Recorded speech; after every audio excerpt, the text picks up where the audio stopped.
పలమనేరు నియోజకవర్గ వైసీపీలో వర్గ విభేదాలు భగ్గుమంటున్నాయి. సిట్టింగ్ ఎమ్మెల్యే వెంకటేష్ గౌడ జిల్లా పరిషత్ చైర్మన్ వాసు మధ్య టికెట్ వార్ తారాస్థాయికి చేరింది. ఎమ్మెల్యేపై వ్యతిరేకత ఉందని సర్వేల్లో తేలిందని ఫ్యాన్ పార్టీ నేతలే చెబుతున్నారు. దీంతో వచ్చే ఎన్నికల్లో పక్కన పెట్టొచ్చనే ప్రచారం జరుగుతోంది. జిల్లాలోని అన్ని స్థానాల అభ్యర్థుల వ్యవహారం కొలిక్కి వచ్చిన పలమనేరులో ప్రతిష్టంభన కొనసాగుతోంది.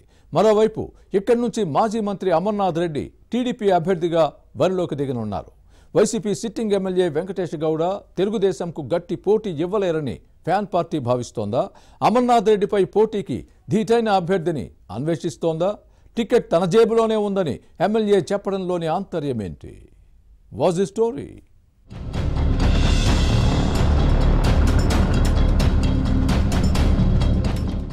ఎన్నికలు సమీపిస్తున్న సమయంలో చిత్తూరు జిల్లా పలమనేరు నియోజకవర్గంలో పొలిటికల్ హీట్ పెరుగుతోంది. వైసీపీలో గ్రూప్ రాజకీయాలు రాజ్యమేలుతున్నాయి. వచ్చే ఎన్నికల్లో టికెట్ కోసం నేతల మధ్య పోటీ నెలకొంది.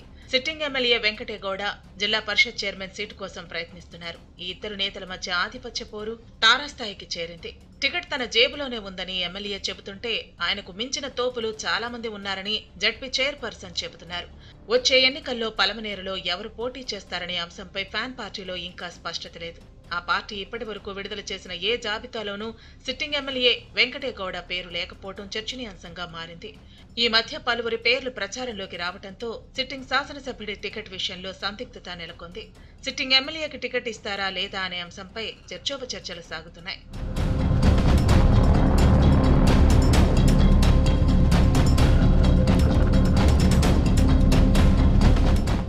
మరోవైపు గత ఎన్నికల్లో వెంకటే గౌడపై ఓడిపోయిన టీడీపీ మాజీ మంత్రి ఎన్ అమర్నాథ్ రెడ్డి 6 నెలలుగా నియోజకవర్గంలో విస్తృతంగా ప్రచారం చేస్తున్నారు.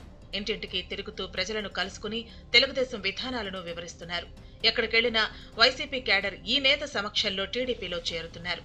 వలసలతో ఎమ్మెల్యే వెంకటే గౌడ వణికిపోతున్నారు. పైగా ఈ నేతపై లెక్కకు మించి ఆరోపణలు ఉన్నాయి. సర్వేలన్నీ వ్యతిరేకంగా రావడంతో టీడీపీ ఇన్ఛార్జ్ అమర్నాథ్ రెడ్డిని ఢీకొనేందుకు ధీటైన అభ్యర్థి కోసం అన్వేషిస్తున్నట్లు సమాచారం.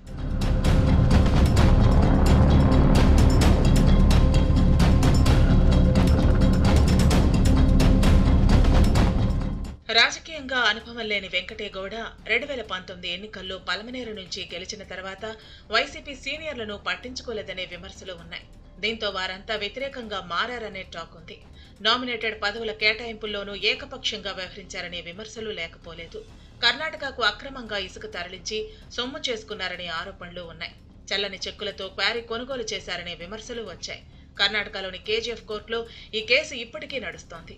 కొందరి నుంచి బలవంతంగా క్వారీలను లాక్కున్నారనే ఆరోపణలు ఉన్నాయి. పేదల ఇళ్ల స్థలాలతో పాటు ఖాళీ జాగాలను కబ్జా చేసిన వారికే రాజకీయ పదవులు కట్టబెట్టడం విమర్శలకు తావిచ్చింది.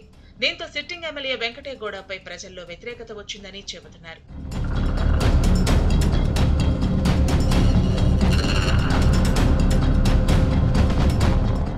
ఈ నేపథ్యంలో పలమనేరు నియోజకవర్గ వైసీపీలో కొత్త పేర్లు తెరపైకి వస్తున్నాయి. ఇటీవల టీడీపీ నుంచి ఫ్యాన్ పార్టీలో చేరిన సుభాష్ చంద్రబోస్ వచ్చే ఎన్నికల్లో పోటీ చేయొచ్చని ప్రచారం జరుగుతోంది. టికెట్ హామీతోనే వైసీపీలో చేరారని చెబుతున్నారు. కానీ ఇప్పుడు ఈ నేత సైలెంట్ అయ్యారు. మంత్రి పెద్దిరెడ్డి కుటుంబ సభ్యుల్లో ఒకరు పోటీ చేస్తారనే ప్రచారం జరిగినా ఇప్పుడు ఆ ప్రస్తావన లేదు. ఇటీవల జడ్పీ చైర్మన్ వాసు అలియా శ్రీనివాసులు పలమనేరు నుంచి పోటీకి తాను సిద్ధం అంటున్నారు. ఈ నేతకు ఫ్యాన్ పార్టీ పెద్దల మద్దతు ఉందని చెబుతున్నారు. దీంతోనే ZP chairman Srinivasulu sitting MLA Venkatesh గౌడపై విరుచుకుపడుతున్నారనే టాక్ ఉంది.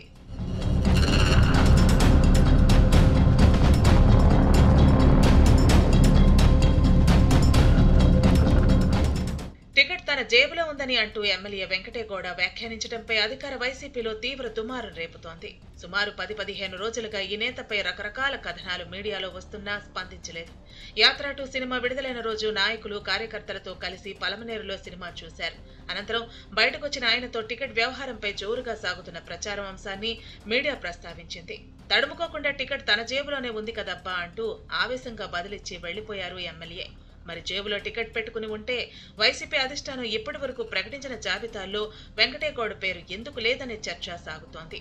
మరోవైపు ఇటీవల పలమనేరులో జరిగిన ఆసరా పెన్షన్ల పంపిణీ కార్యక్రమానికి హాజరైన ఎంపీ మిథున్ రెడ్డి సిట్టింగ్ ఎమ్మెల్యేనే వచ్చే ఎన్నికల్లో పోటీ చేస్తారని చెప్పడం కోసమెరుపు.